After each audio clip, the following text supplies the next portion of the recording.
That gorgeous icing you see on decorated cookies is not just for professionals. Anyone can make it at home.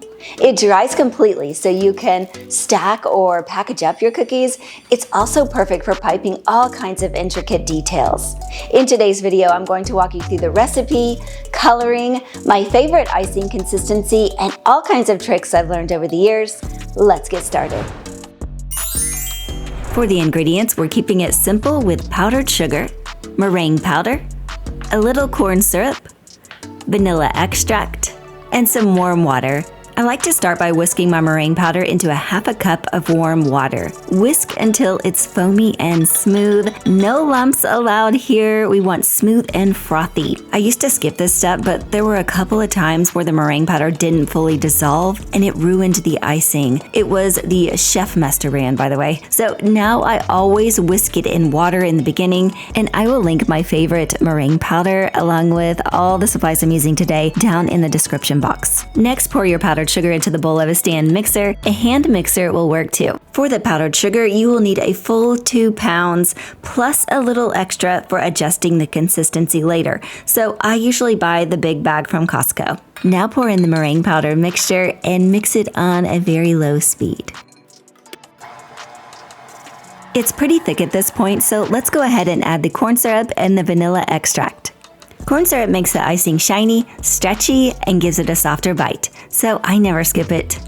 For the flavorings, you can swap in other extracts or emulsions. Use clear vanilla if you want pure white, and skip anything oil-based like lemon oil because it breaks down the icing. Mix it a bit, then drizzle in extra water as needed. I usually add about 1 to 2 tablespoons more. Humidity changes how much water you'll need, so add gradually. Scrape the sides of the bowl really well, then beat on medium speed for 3 to 5 minutes. 4 minutes is usually perfect for me, but for you, it might depend on how much water you put into it and how powerful your mixer is. It will start building volume at this point. We're basically whipping air into it. We're wanting it to be at a peak consistency, and after about 2 minutes, it'll be pretty soft and shiny, but we'll need to keep mixing and building volume at this point.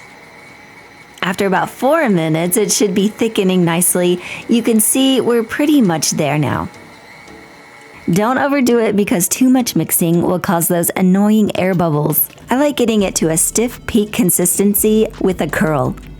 But it's up to you. So if you're making flowers or using a stencil, then I would keep it really thick. I rarely make those, so I like it between a stiff peak and a soft peak, which I find to be easier to work with. Also, the more you mix, the thicker it will get, but definitely don't overmix, which will also cause the icing to dry spongy. My icing is looking very beautiful at this point, so we need to cover it so it doesn't crust over. Cover the icing surface in plastic wrap, and then I cover mine with my mixer lid, but you will use the same process if you're putting it into a plastic container. Time to color. I like using gel food colors because they're vibrant and don't water down the icing. Remember, royal icing darkens as it sits, so it's best to go a shade lighter than what you actually want. Some people will color the icings the night before, but that does take some planning ahead, which I rarely do. But when possible, I will color a few hours ahead to let the shades deepen. Also, if you're needing white icing, be sure to add some white food color gel to brighten the white. Also, I want to show you these little spatulas. They're perfect for mixing icing and scraping all that icing off the sides of these little bowls. Royal icing is super easy to adjust. Just add powdered sugar to thicken or a few drops of water to thin. You can use a small squeeze bottle or a spray bottle like these. My favorite icing consistency is called a thick flood or a 15-second icing. And it's what I use most of the time for both outlining and flooding. 15-second icing means that if you drag a knife through it, the line disappears in about 15 seconds. I like to test it by counting like this: 1 Mississippi, 2 Mississippi, 3 Mississippi, until you get to 15. Keep spritzing water and testing it until it's smooth. So whatever happens here in the icing bowl is what's going to happen on the top of your cookie, and we want it to be completely smooth. If I count to 15 and it's almost there, then I shake the bowl just a little and it smooths out. That will actually work great. And if you thin it out too much by mistake, don't worry, just add some more powdered sugar. Let's talk about piping bags. If you're just starting out or you're piping leaves or flowers, the classic piping bags with couplers and tips will give you more control, but they're a pain to clean. So most cookie decorators these days use tipless piping bags. They come in different sizes and are easy to fill. Just place the bag inside of a tall glass, fill with icing, scrape the icing down the bag with a bench scraper if you like, and then tie it off with a knot or a band.